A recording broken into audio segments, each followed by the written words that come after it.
Welcome to NACTV Reads the News.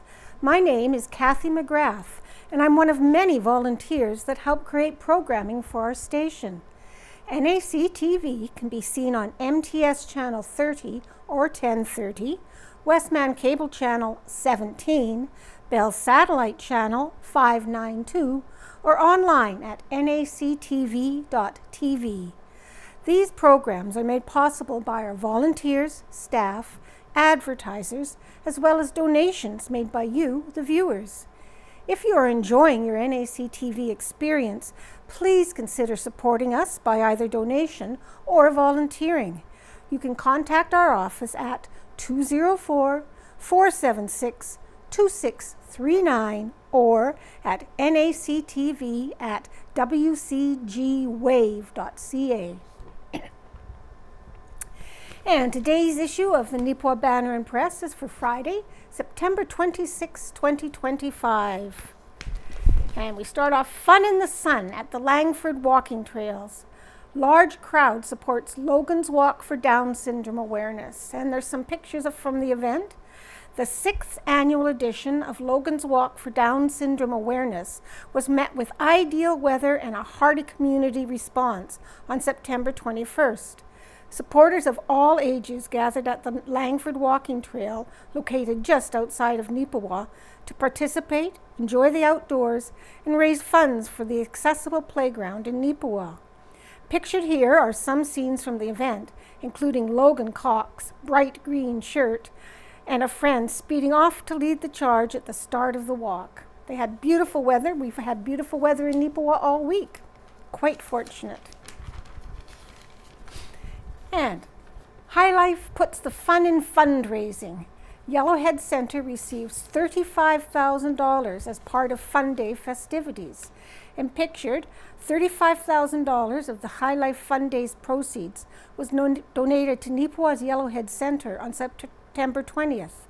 Participating in the presentation were, left to right, Jose Ivan and Anaya Ramirez, High Life Operations Worker, Yellowhead Director of Operations, Crystal Rani, Yellowhead Board Chair Vice President, Maria Steen, Kevin Cook, High Life HR, and Trevor Lizotte, Vice President of Domestic and International Sales. And this is by Owen Devereaux. The Yellowhead Center in Neepawa is the latest benefactor of High Life's generosity, having recently received a donation of $35,000. A check was presented to the volunteer-operated community facility at the Neepawa Titans home opener on Saturday, September 20th. The money donated was raised through High Life's Fun Days, an annual event staged as a thank you of sorts to the company's employees and their families. A donation to local organization or charity has been part of the festivities nearly 2 decades. In total, more than $1.7 million has been raised for local charities and organizations in Neepawa, Steinbach, Killarney, and La Broquerie. A few of the previous local recipients of High Life support have included Habitat for Humanity, Arts Forward, and Buds and Bloom Daycare Center.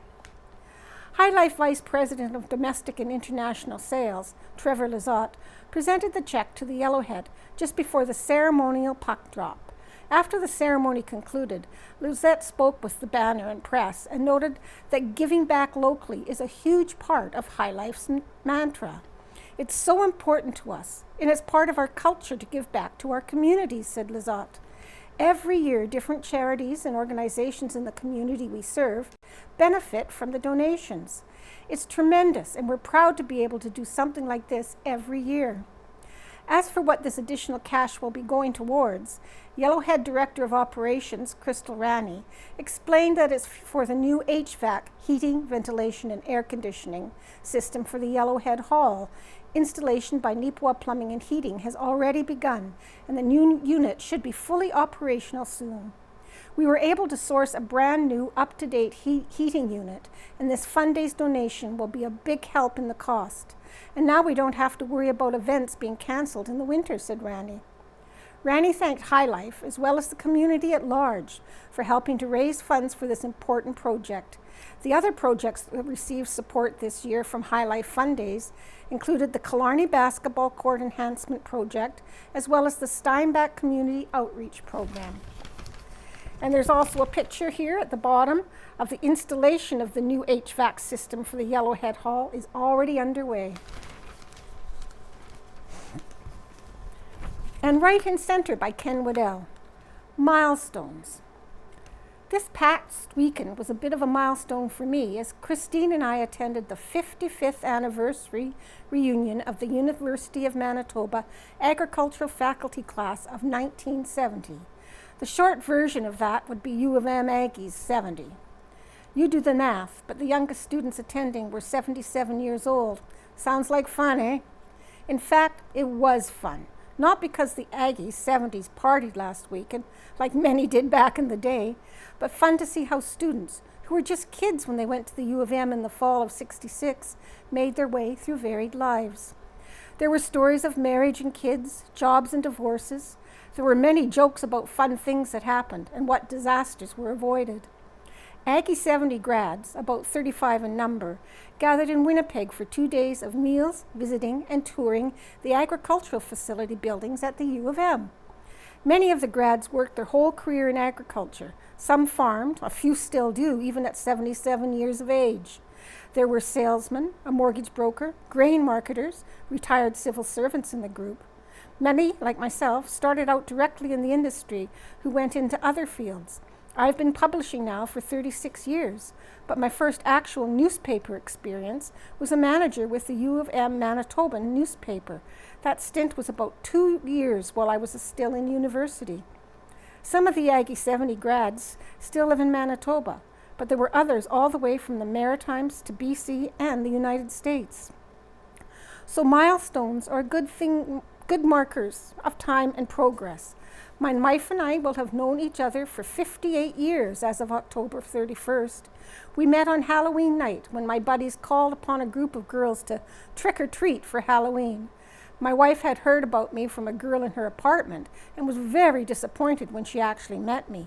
We've been married now for 56 years, as of October 11th, and she still ponders whether meeting me was a trick or a treat. Obviously, she is either indecisive or an optimist as she is still with me. As a country and community, we have another milestone coming up. November 11th, 2025 will be 107 years since the end of World War I, and this year is 80 years since the end of World War II. Those wars were fought to maintain as much of the world within democratic freedom as possible. We are still free in North America, but the battle is still real. There are political-minded people that seem intent on taking away freedoms of movement and speech. Having been involved in publishing now for 59 years, I can see a constant degeneration of freedoms. Ironically, some of who would claim to be fighters for freedom are doing their very best to destroy freedom. At every turn, governments at all levels, either passively or actively, restrict information about what they are up to, and that is very sad to witness. There isn't enough advertising dollars as the journalism world to pay enough journalists to cover all the news. It may not be intentional, but digging out information from all 3 layers of government seems to be getting more difficult.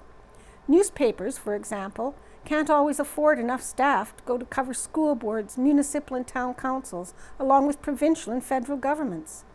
Some people will claim that citizen journalists are the answer, but there's a problem with some citizen journalists. They mainly use the internet, and we have only sadly come to realize that one can put anything they want online, but without verification or accountability. Our family newspaper keeps fighting the battle for advertising income so we can pay the printing bill, the staff, and the transportation required to get the most reliable news we can gather for our readers. Our newspapers have all marched past the 100-year mark, and as a family, we are determined to keep that march going. We thank our readers and advertisers for your supports as we attempt to make more milestones in the years ahead.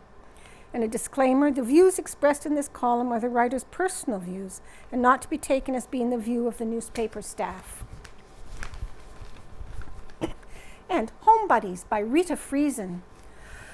Not my best moments. There are some times when I wonder if perhaps I am more childish than childlike. We know what memories do, sometimes comfort, sometimes condemn. What may be meant to be lighthearted may have deeper ramifications. Remember when the movie Titanic was first released? My granddaughters were utterly enthralled by it, as were many of their peers. Early in the movie, there is a scene where the ocean liner is entering the harbor, and off to the side there is a small craft with a lone occupant. The girls alleged that I told them seriously that was my uncle in the small boat and that he had missed the boarding and therefore be spared the sinking. They, being young girls, relayed this fact to their friends. Truth be told, I do not recall telling that story. However, there are many things I don't remember. I do remember setting up a card table and the 6-year-old blonde asking what it was. To be fair, she asked before I had it standing on its 4 legs. My reply, a bathtub. She hunkered down, peering at it, and asked how it worked. I can laugh at myself as well. A few years ago, a set of grandchildren shared my home with me. At 3 of the a.m., Hoover and Miss Daisy needed to go out. Somehow, the door locked behind us. I thought of ringing the doorbell, but that would certainly allow out their 2 dogs, and that would be a rude awakening. Or I could have stood under their bedroom window and called or thrown small stones, but that would have been a ruder awakening. So what did I do? It was late spring, not too cold, so the dogs and I curled up in the back seat of the car. It was in a garage, and threw the dog blanket kept in the car over us. I waited until I knew someone was awake before knocking. The grandchildren were not impressed. I was over 70 at that time. Just a few weeks ago, I had a sleepover at the same set of grandchildren's home. Now I was the guest. The household consists of a 4-year-old and a baby, with another granddaughter and her 6-year-old visiting while I was there, down the hall from where I was bunked. Now 10:30, I share a call with a friend. For fear of waking anyone, I threw the comforter over my head for the chat. I thought I got away with it, but my grandson checked in on me to let me know he was home and all was well. Busted. The laughter, at my expense, at the breakfast table was delightful. The deed was not unlike the tricks I played when reading after hours as a teen. This time I was a shade short of 80. There is a standard question when meeting someone for the first time. Where did you grow up? My answer is consistent. My early years were in southern Manitoba. I'm still working on the growing up part of life. Childish or childlike? A bit of both. And Faithfully Yours by Neil Stroshine. Turning Points. It was September 1st, 1984, and cable TV networks across Canada were introduced to TSN, the sports network, the first Canadian TV network devoted exclusively to sports.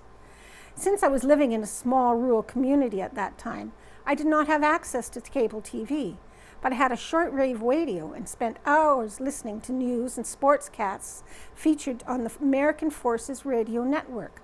So when I moved to a community that had cable TV service, I took out a basic subscription that included TSN. Their live telecasts of Canadian football and hockey games included a segment called TSN Turning Point, a key play that changed the momentum of the game and allowed one team to score the points needed to secure the victory. I have often thought of the ways in which sporting events can be pictures of everyday life. Each of us is a team of one trying to succeed in life while facing people, hindrances, and challenges that will do their best to keep us from getting ahead. Some challenges are common to all people. We call them growing pains. Most of them will come and go. We encounter them, we make mistakes, we learn from our mistakes, and we move on. That's life, and that is how it must be lived, one day at a time. Most of our childhood's growing pains will have been forgotten by the time we reach middle age and are settled in our careers and what we hope will be forever homes, growing families and healthy relationships. But some growing pains were turning points that produced radical changes in how we think and how we speak and how we live. Memories of those events will remain with us forever, as they should. The lessons learned from those events will help us respond with dignity and integrity when facing similar events in the future, and so they should.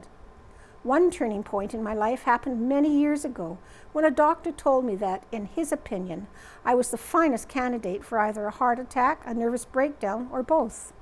He ordered me to take at least a year off from work to recover from burnout.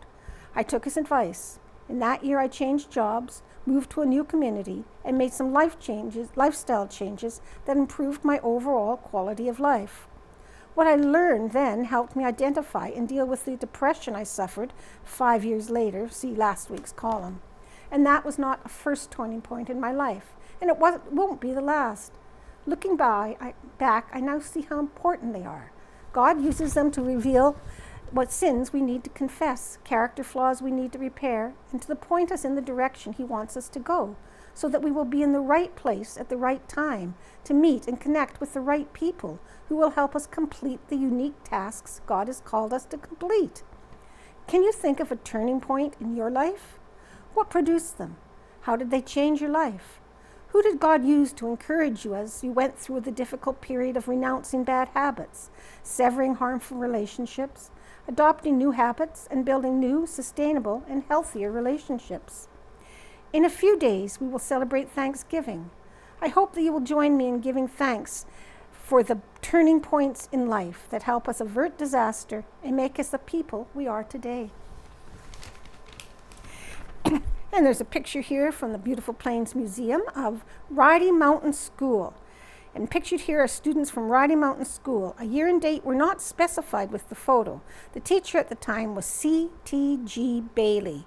A partial list of students is as follows: Joe Bamlett, Jim Tyler, Kathleen Blowers, Isabella Ducklow, Robert Bamlett, Ardell Howard, George Bamlett, Eileen Ducklow, Murray Madgery, Roy Buchanan, Jack Hobbs, Dorothy Ducklow, Don Taylor, Alice Walker, Stanley Howard, Audrey Morley, Ralph Scott, Maurice Blowers, Betty Howard, Melba Buchanan, Cecil Madgery, Marguerite Kitson, Muriel Buchanan, Doreen Howard, Willina Kitson, Greta Thorpe, and Muriel Howard.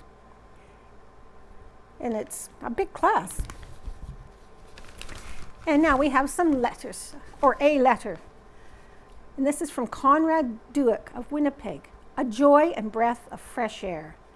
I had the privilege of traveling through your fine town this past summer and happened upon your newspaper at a local restaurant. What a joy and breath of fresh air it was to read.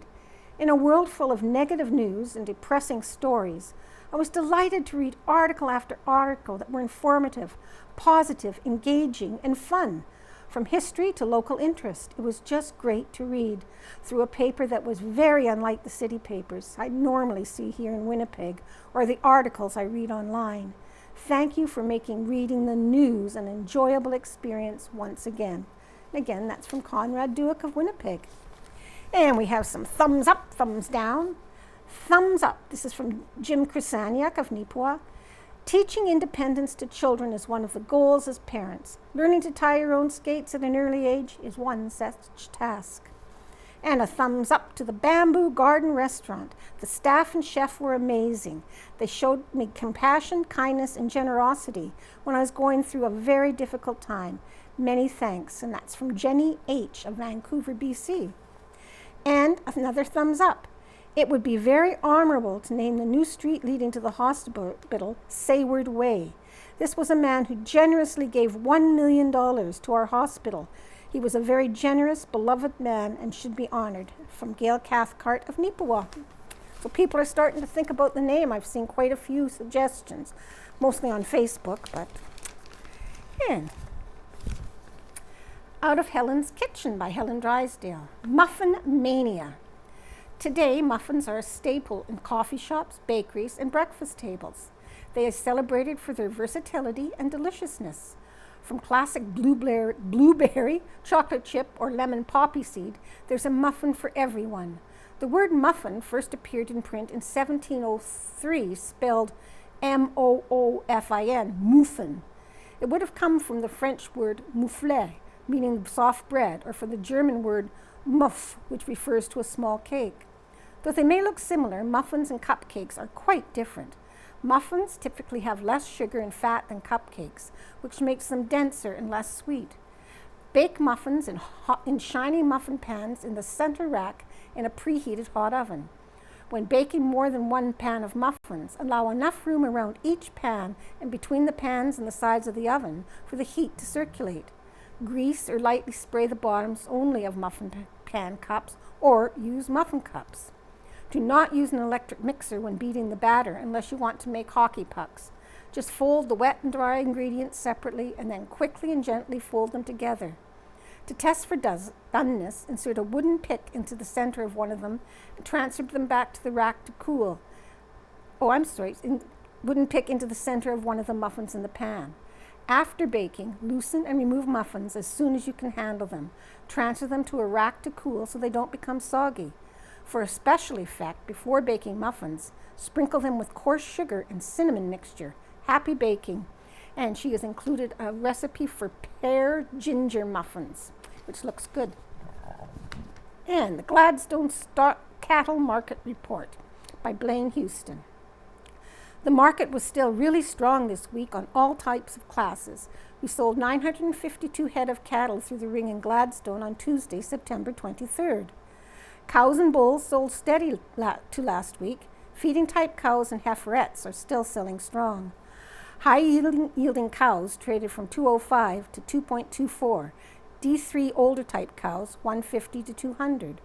Feeding-type cows are ranging between 200 to 245. Bulls trading strong, 225 to 243. Here are some of the market highlights from yesterday's sale. 21 big yearling steers weighing 1,250 pounds bring $3.89.5 a pound, $4,869 a head. 24 black-hided yearling steers came to the ring weighing 843 pounds and cashed in at $542 a pound, or $4,570 per head.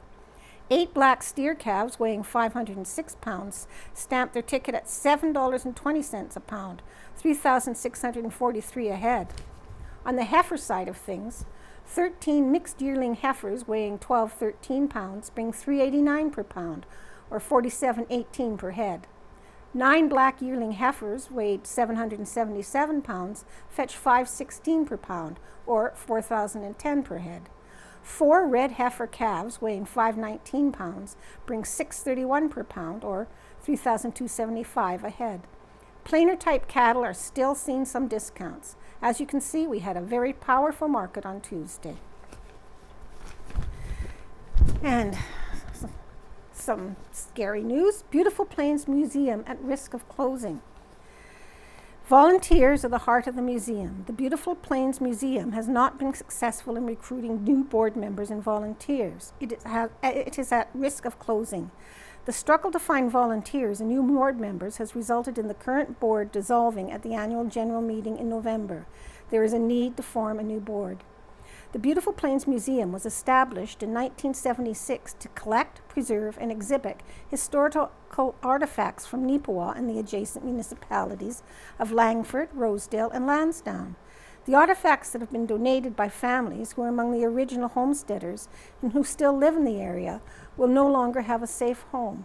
If the museum closes, it will no longer offer educational and fun tours and events to visitors from all over the world. There will be a public meeting so that community members can discuss the future of our museum and the necessary steps to keep this valuable community resource open. A date will be announced soon. Unfortunately, the museum is like many organizations in town. We just don't have the volunteers anymore. Everybody is searching. And Kelwood ladder ball hits the spot. After several days of rain, the weather cleared for Kelwood Legion's second ladder ball tournament of 2025. Thanks to all the recent participation and a fresh haircut, the pitch was perfect. The championship game was a spirited matchup of father-son team and Wayne Boxall versus Esther Engbrecht and her son Shale. The Engbrechts triumphed with their 21-20 finish that had onlookers cheering on both teams with equal enthusiasm. Ensuring a bright future $1 at a time. Town of Neepawa sells land to nursery school and the BPSD, Beautiful Plains School Division, by Owen Devereaux. And pictured is the Neepawa Nursery School. A pair of notable land deals have been finalized by the town of Neepawa. On Tuesday, September 16th, Council approved sale of the plot of land that sits underneath the Neepawa Nursery School at 284 Davidson Street. That land is being sold to the Neepawa Cooperative Play Center, who operates the nursery school, for the purchase price of $1. The land had previously been leased for use from the town to the Neepawa Lions Club, who helped establish the nursery school back in 1999. Within the last year, however, the local Lions Club disbanded, forcing a view by town officials on what to do with the land and the building moving forward. It was decided to sell the land and structure outright to the Cooperative Play Center to ensure the long-term stability of the nursery school in Neepawa. As well, a section of land right next to the Neepawa Middle School has been sold to the Beautiful Plains School Division for the purchase price of $1. The property in question, Parcel A, Plan 74044, is just north of the schools. And let's see what else we've got in the paper. New associations respond to CUPW Canada Post's halting of delivery of unaddressed community newspapers. On September 16th, multiple news publishing associations sent the below letter to Canadian Union of Postal Workers and Canada Post to outline our extreme disappointment with the community and ethnic newspapers being treated as junk mail. These are our remarks to Jan Simpson, President of the Canadian Union of Postal Workers, and Don Ettinger, President and CEO of Canada Post. Dear Ms. Simpson, and Mr. Ettinger, on behalf of the members of the Alberta Weekly Newspaper Association, BC and Yukon Community News Media Association, Hebdos Quebec, Manitoba Community Newspaper Association, National Ethnic Press and Media Council of Canada, News Media Canada, Ontario Community Newspapers Association, and Saskatchewan Weekly Newspapers Association, we are writing to express our extreme disappointment in both Canada Post and CUPW. Both of you are treating unaddressed community and ethnic papers like junk mail. Mr. Ettinger, your decision to no longer exempt community newspapers with commercial inserts from Canada Post's Consumer Choice Program effectively treats fact-based, fact-checked Canadian journalistic content as junk mail. You made that decision without proper stakeholder consultation or economic and social impact assessment analysis. Ms. Simpson, your recent decision to neither process nor deliver unaddressed flyers, neighborhood mail, whether intended or not, is holding community newspaper publishers hostage and is depriving Canadians of fact-based, fact-checked community news. Community and ethnic newspapers keep Canadians informed, engaged, and connected in hundreds of communities across Canada. Many are small businesses owned by local entrepreneurs who are struggling just to keep the lights on and make payroll in the fact of the loss of advertising to American big tech companies. Let us be clear, community newspapers with or without commercial inserts are not junk mail. They are a vital source of information for Canadians. Our members are good paying customers of Canada Post, and we resent this shabby treatment. As you work out your differences, we hope both sides will bargain in good faith, and we call on the two of you to ensure that the processing and delivery of unaddressed community newspapers, with or without commercial inserts, resumes immediately. Thanks for your urgent attention to this matter. And NACI Hope Group tab collection. The Neepawa Area Collegiate Hope Group will be collecting tabs this year to once again support a good cause. Last year, we were able to collect tabs to help a child get a new motorized wheelchair. We're inviting community members to participate in this initiative by joining us in collecting aluminum can tabs. You are able to drop your clean tabs off at the main office at NACI. Hope will be collecting until the end of the school year. All tabs collected will go towards a child in need in Manitoba for a new wheelchair. Over the past 27 years, thanks to the efforts of Manitobans, 69 specialized wheelchairs have been given to young people in Manitoba. Last year, 16,160 pounds of aluminum from approximately 24 million tabs were collected for wheelchairs. So let's continue to help out with a big need by collecting something so small. And some more good news stories. Dedication second to none. Minnedosa resident recognized with Coronation Medal and pictured Tanis Barrett Wright of Minnedosa was presented with a King Charles II Coronation Medal by Riding Mountain MP Dan Mazur on September 11th. A Minnedosa resident was recognized for her immense dedication to the community and surrounding area recently. This is Tanis Barrett, who was bestowed with the King Charles III Coronation Medal. The presentation was made on September 11th by Riding Mountain MP Dan Mazur on behalf of the Governor-General of Canada. Tanis's dedication to volunteerism is second to none, said Mazur. Barrett is well known for her work as a teacher and her involvement in the Skate the Lake and Rock the Lake. Note, Skate the Lake and Rock the Lake have raised close to $200,000 for community projects. She has also served with the Minnedosa Youth Soccer Association, Minnedosa Recreation Commission Board, Minnedosa Minor Hockey, has mentored youth as a manager and advocate, supported student council, youth and philanthropy, worked with the Change program, and aided in hosting numerous provincial hockey and soccer championships. Tanis, your unwavering support for our community is truly inspiring, Mazur enthused. You tirelessly put others first, especially our young ones, leaving a positive mark on our community for generations. And another good news, the best thing we've ever found. Former Gladstone resident uncovers unexpected history by Casper Warehan. And pictured left is Mitch Cuthbert of Brandon, formerly from Gladstone, as photographed holding the World War I Silver Memorial Cross he discovered while metal detecting. The medal was found last year, with the Cuthberts working to donate it to an appropriate recipient. And the insert photos, close up showing the details inscribed on the memorial medal. Pictured above, Private Nelson Davidson, as pictured in the records of Veterans Affairs Canada. Davidson died while on active duty overseas during World War I. Passions and hobbies can bring people to doing and finding the unexpected. This certainly proved true for Mitch Cuthbert of Brandon, formerly from Gladstone. Cuthbert is an avid enthusiast of metal detecting and is actively engaged in the hobby for the past 4 years.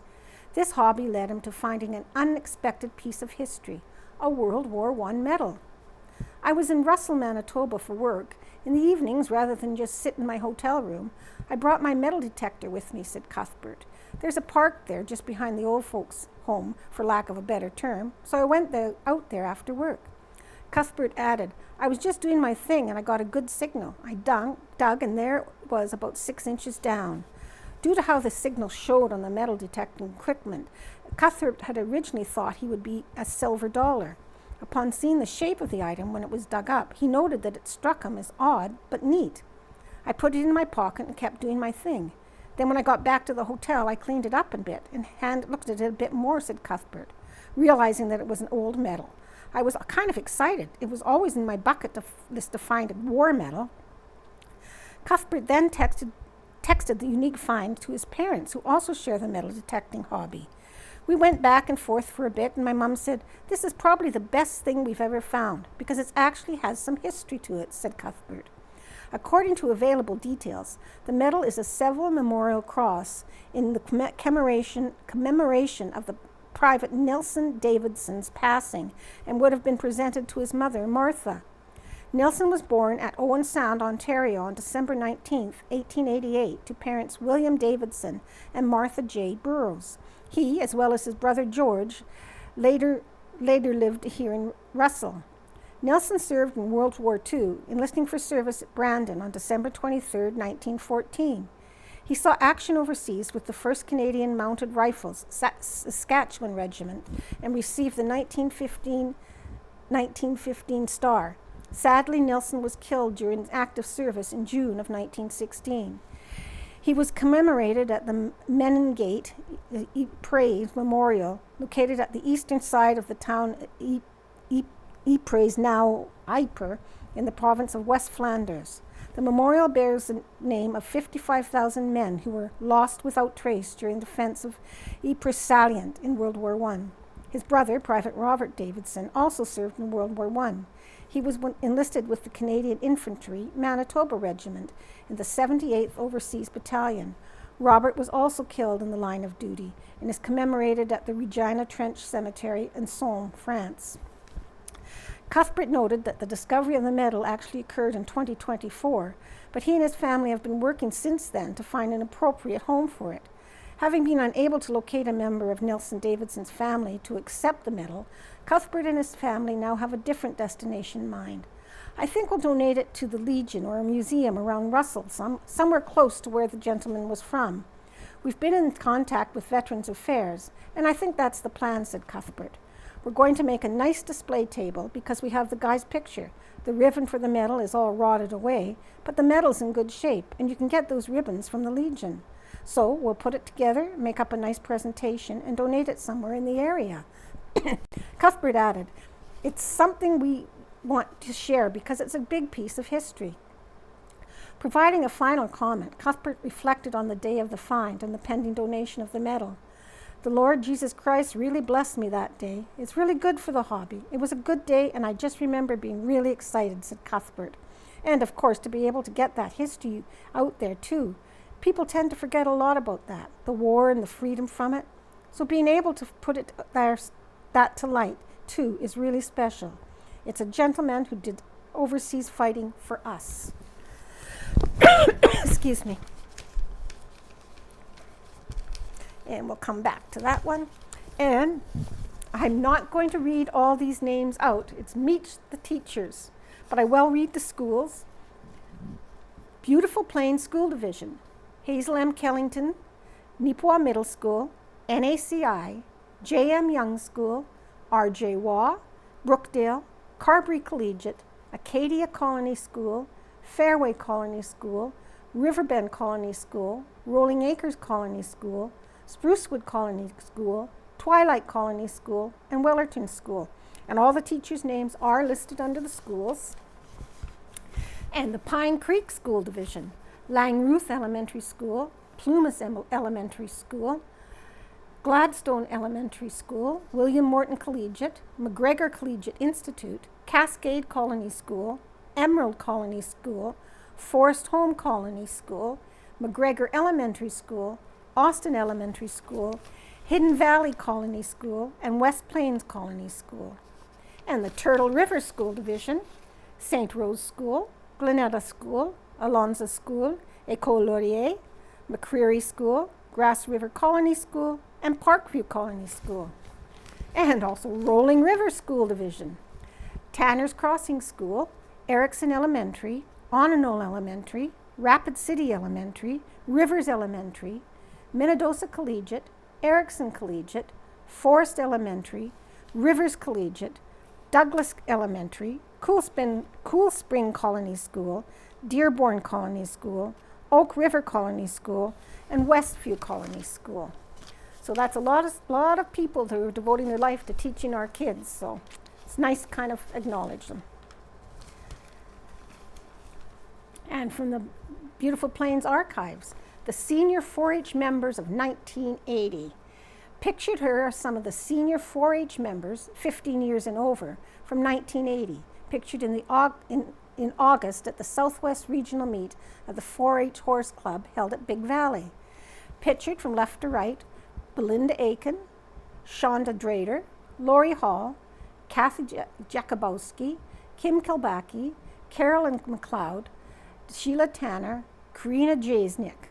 All members pictured are from the Neepawa Club. One person who was not pictured was Cindy Forbes of Dauphin. And we move to sports. Tigers remain perfect in RMFL. And it was the back and forth battle between the Neepawa Tigers and the Transcona Nationals when the two teams squared off in Neepawa for some rural Manitoba Football League, RMFL, action. Both teams would switch momentum as leading up to the third quarter, the Tigers and Nationals would take turns trading touchdowns and ball possession to make it a close game. The Tigers would open up the lead in the fourth quarter after a big interception and a few big offensive drives, where the Neepawa Tigers would end the game winning 37-28. Titans quarterback, E.J. Clark, had 224 passing yards and 14 completions, while picking up 1 touchdown and 14 rushing yards. On the defensive side of the ball, linebacker Lexland had himself a game with 3 tackles, 2 interceptions, 2 knockdowns, and 37 return yards. The win over the Nationals puts the Neepawa Tigers at 3-0 in the RMFL season. The Neepawa Tigers next hit the field on Sunday, September 28th, as the visiting Neyland Spartans come to town. Kickoff for the game is 2 p.m. And Paquette named an MJHL Star of the Week by Joshua Jackson. Pictured Logan Paquette would play on both of the Titans games against the Portage Terriers and rack up 4 points. Neepawa Titans assistant coach Captain Logan Paquette had been named one of Manitoba Junior Hockey League's Stars of the Week during the opening weekend of action. Paquette would play in both of the Titans games against the Portage Terriers and rack up 4 points, 2 goals, and 2 assists. After adding a lone assist in the Titans' opening loss, Paquette came up clutch for the Titans to close out the week on Sunday.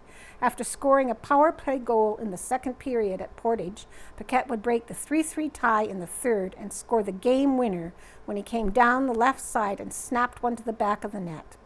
The 2 other MJHL Stars of the Week were Selkirk Stellars forward Griffin Crone, racking up 3 goals and 4 assists in 7 games. Steinbach Piston goaltender Chris Queasy got the nod after playing 2 games and winning them with 2 goals against average and a .926 save percentage. Excuse me. And the Titans. You win some, you lose some. Neepawa Titans split the weekend games with Portage Terriers. And pictured, Neepawa Titans center and team captain Cooper Kasprick advances the puck up the ice during Neepawa's home opener against Portage Terriers on Saturday, September 20th.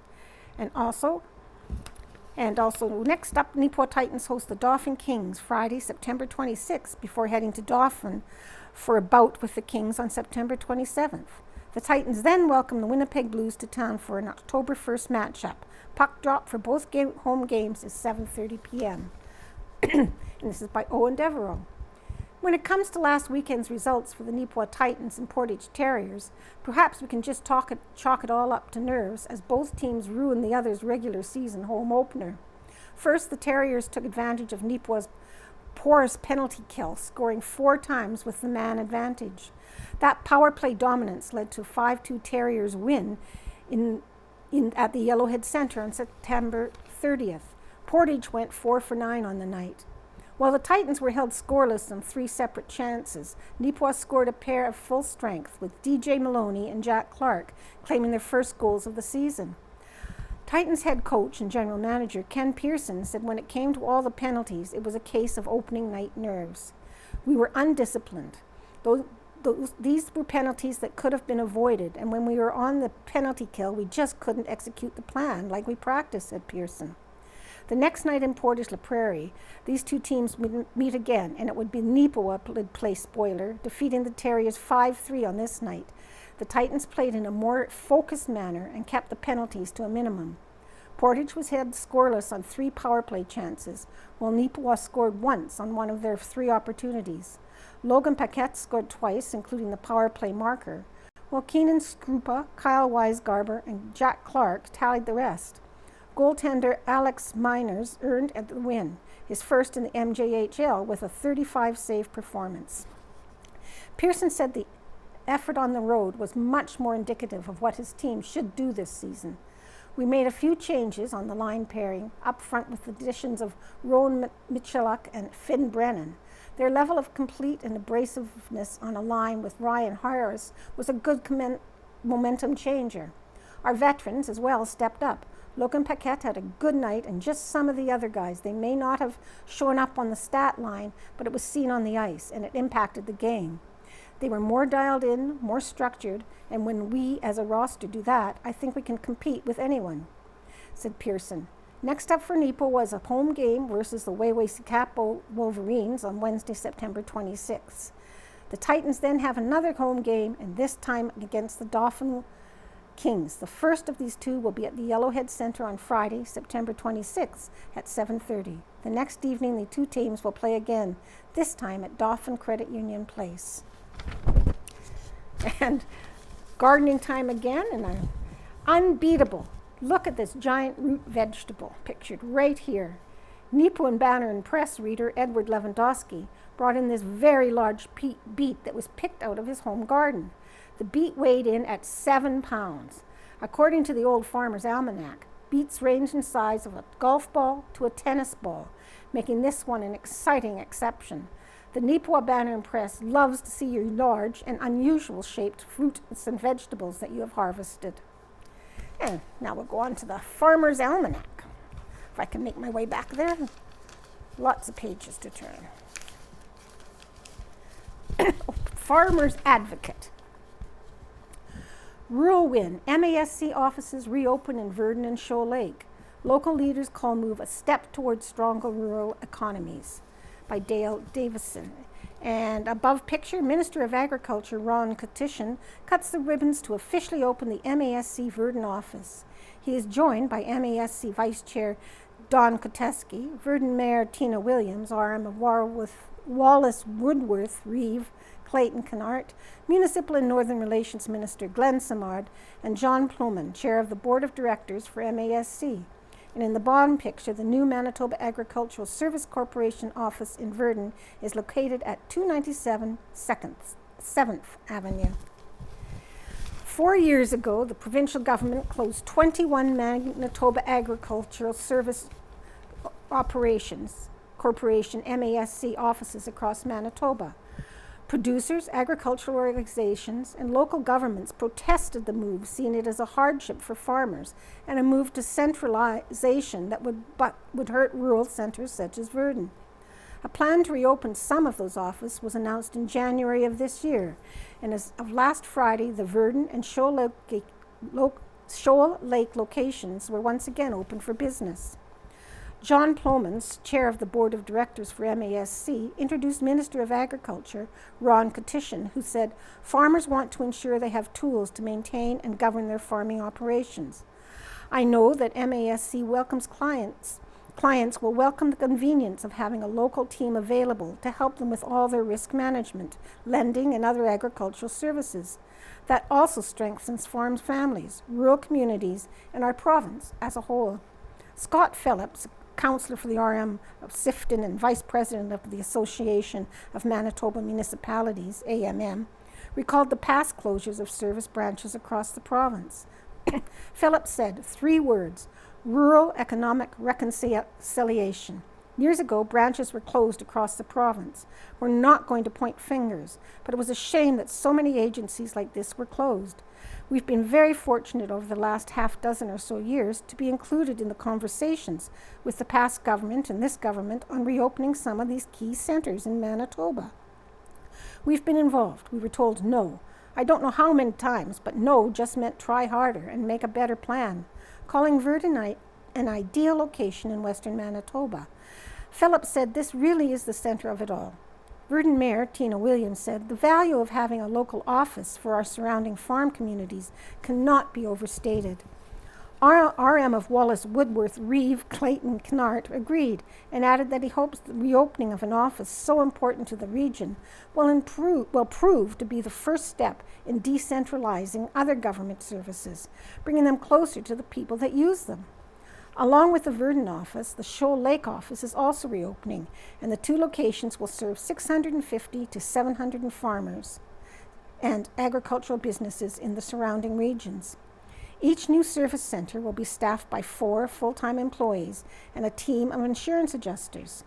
The staff members of the new Verdon office will include Andrea Schneider, Samantha Bertram, Dan Boulanger, Lawrence Daniel, Michael Breeden, and team leader Barb Stemboski. And tips for drying tough and damp canola. Aeration can be enough to dry tough canola to safe storage levels as long as air has capacity to dry.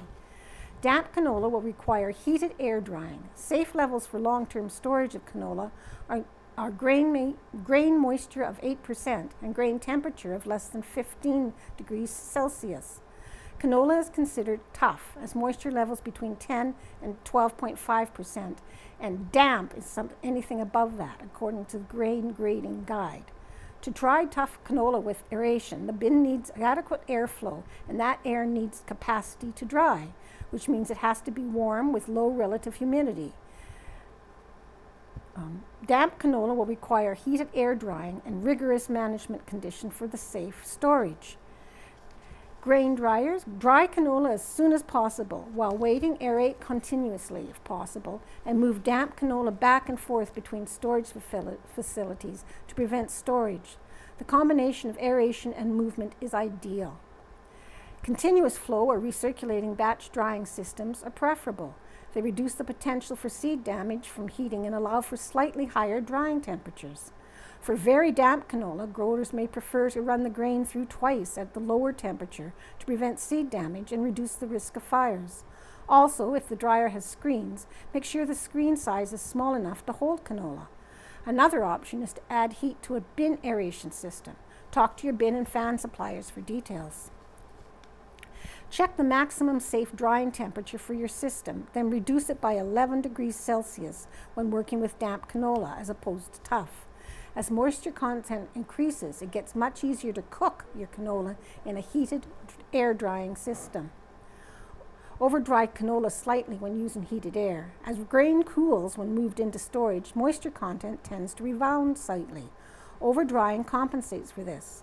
A general rule is to over-dry by 0.1% for every point the grain is dried. For example, if canola is at 14% moisture and your target is 9%, over-dry by 0.5%, which points to 8.5%. When returning warm, dried canola back to the bin, turn on the fans to cool it for safe storage. This could also allow for a bit more drying, as drying can occur when cold air is introduced to a warm mass of grain. Natural air drying, NAD, uses aeration fans as well, as long as the fan provides adequate airflow and the air has capacity to dry. The second requirement can be a challenge because cool fall air often has low or no capacity to dry anything. That is why more farmers are adding heaters to their aeration fans.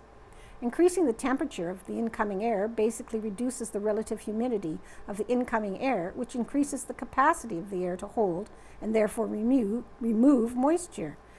This increases its efficiency of drying the grain. For every 10 degrees Celsius increase in air temperature, the relative humidity is cut in half. A heater certified and designed for use with grain storage aeration fans can turn a poor drying day into a good drying day, and the capital investment is much smaller than it would be.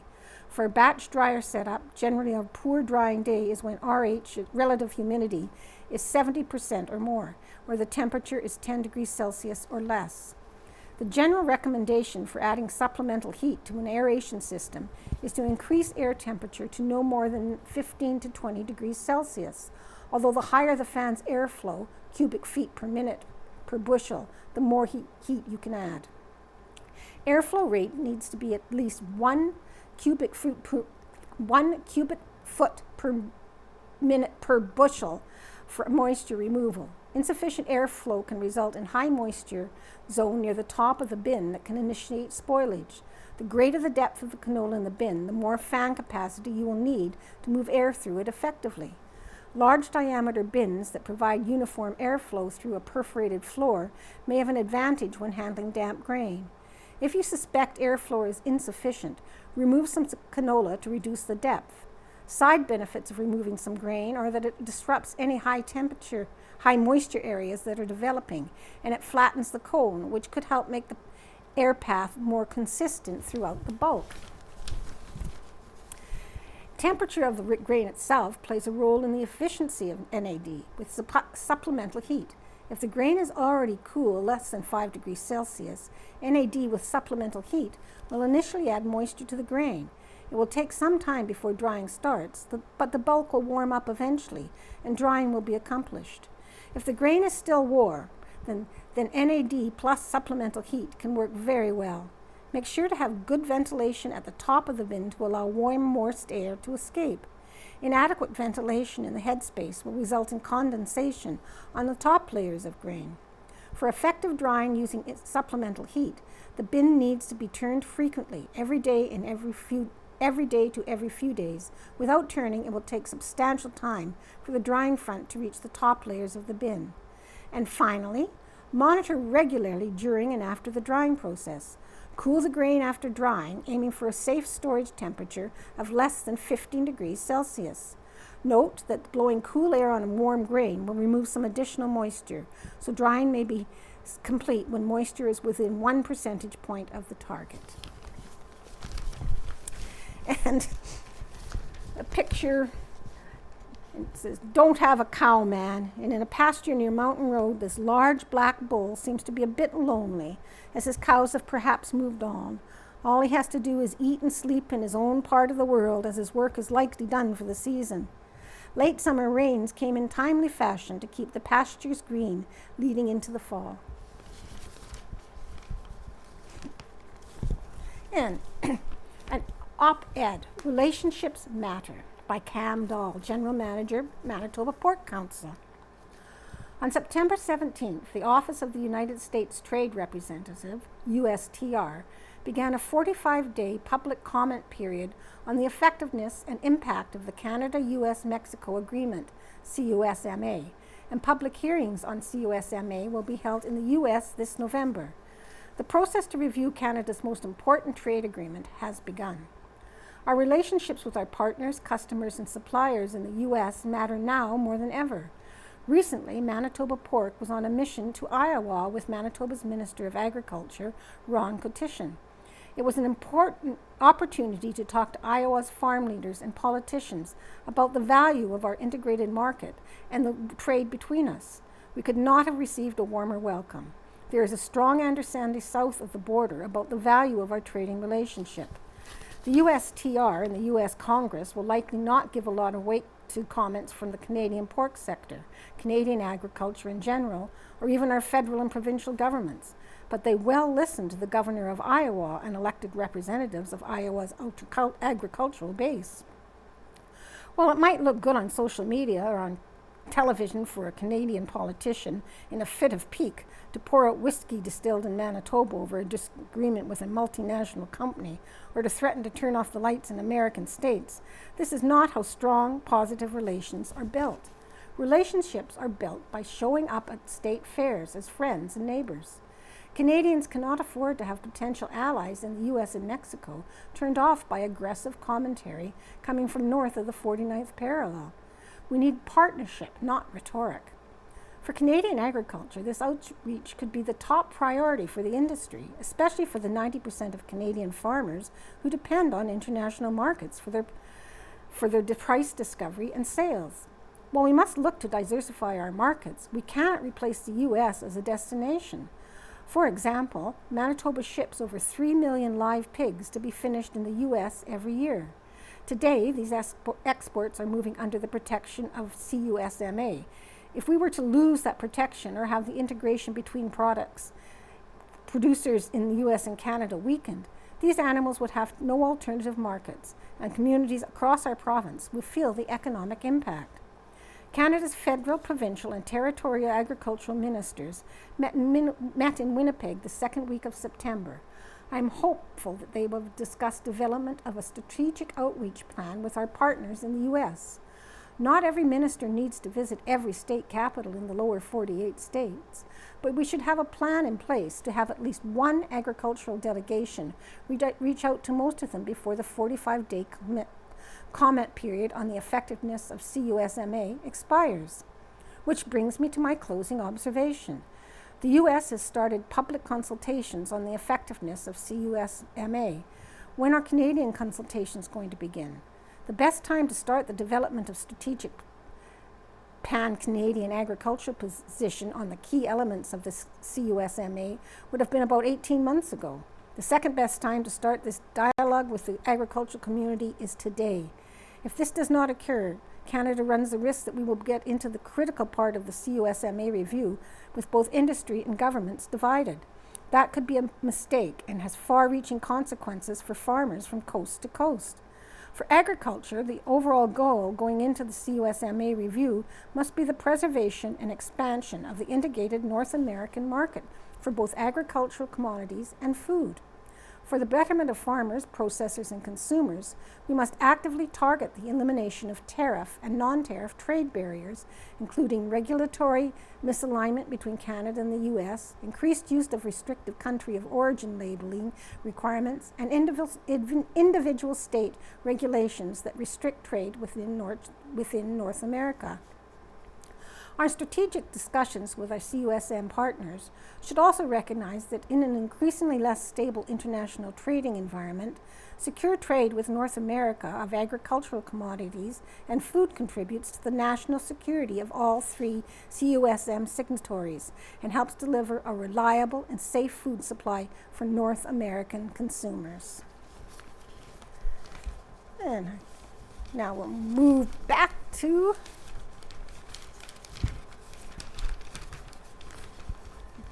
Looking Back by Caspar Wareham. 125 years ago, September 1900, a sad gloom was cast over this community on Monday the 17th when it was learned that Isabel Stewart, aged 22 years, had passed away. She was the fourth child of James and Mary Stewart and was very well and favorably known in this settlement.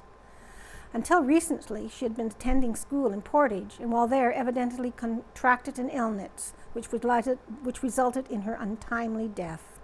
An act of Parliament has changed the weight of a bushel of flaxseed from 50 to 56 pounds, onions 50 pounds, and lime 80 pounds to the bushel. 100 years ago, September 25th, 1925, Arden. The marriage of Miss Aguinalda Carlson to Melvin Murray Nicol, eldest son of Mr. and Mrs. S.J. Nicol, formerly of Arden, took place on September the 9th in Westminster Church, Regina. They will reside in Regina. Riding Mountain. Quite a number of Riding Mountain people have been out duck shooting with fair success. Neepawa is to have the honor of a visit from the Premier of Canada on Monday next, his first appearance here, when he will deliver his first address to the people of Western Canada in the present election campaign. The Opera House has been engaged for a meeting set at 8 o'clock. 75 years ago, 1950. Whether it is cheaper for ratepayers to constantly be facing future expenses for frost and weather-damaged firefighting equipment, or for the matter of about $35,000 to build a modern, fully equipped fire hall, are topics which were brought into stark focus when the council members inspected the present fire hall last week. The inspection proved even more surprisingly revealing that it was as first thought possible. In the first place, no one seemed to know exactly when the venerable and decrepit building was built. Several inquiries by the press later indicated vague antiquity in phrases is around the turn of the century, but it took veteran resident R.H. Fusey, building assessor, to nail down the year, 1881. Entering its pensionable years, a relic which served as Neepawa's first school, it once took the shaking of its life in 1889 when the public school opened and it was shifted to its present location to serve as a fire hall. Supporting its 70 heavy years of age is a truss built on cantilever lines. Without that, it is seriously believed by experts that the second floor would collapse on the trucks and apparatus below. 50 years ago, 1975, and pictured heavy rains flood McCreary Village. And this is how the McCreary branch of the Royal Canadian Legion appeared near the end of September in 1975, following 30 hours of heavy rain. The water was estimated to be 6 inches to 1 foot in depth. So September 1975, approximately 100 homes and 25 business establishments suffered damage from floodwaters in the village of McCreary, following more than 30 hours of heavy rain in the area. Mike Posmittuk, a spokesman for the village, said that the 7 or 8 inches of rain that fell was joined by heavy runoff from the adjacent mountains. In addition to this, normal channels of water flow were blocked by debris, turning the water north into the village itself. The town of Neepawa's new 1,300 radar unit was demonstrated Tuesday morning by Sergeant Ernie Mikulik of the local RCMP detachment to Mayor Lawrence Hurrell and Councillors Fred Barker and Peter Cottingham of the Police Committee.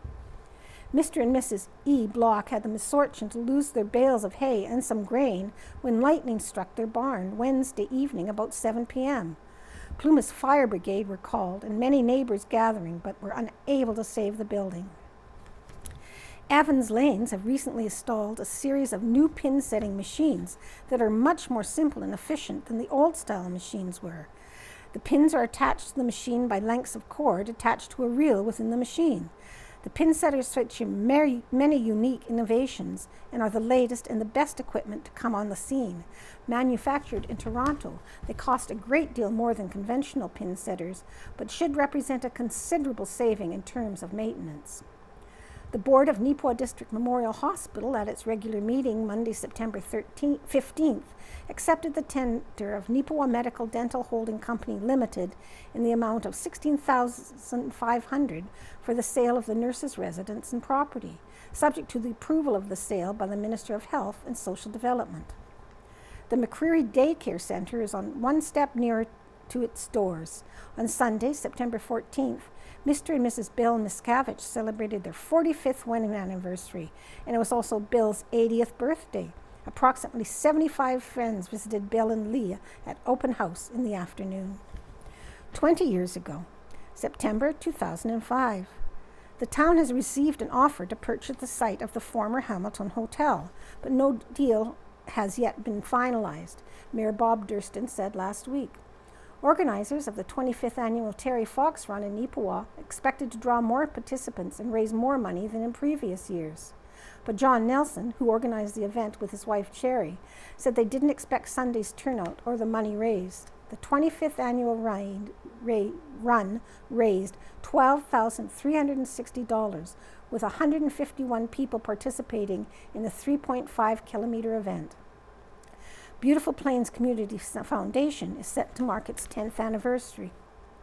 The McCreary Knox United Church will be holding their annual fall supper at the McCreary Community Center on Sunday, August 2nd from 4:30 to 6:30.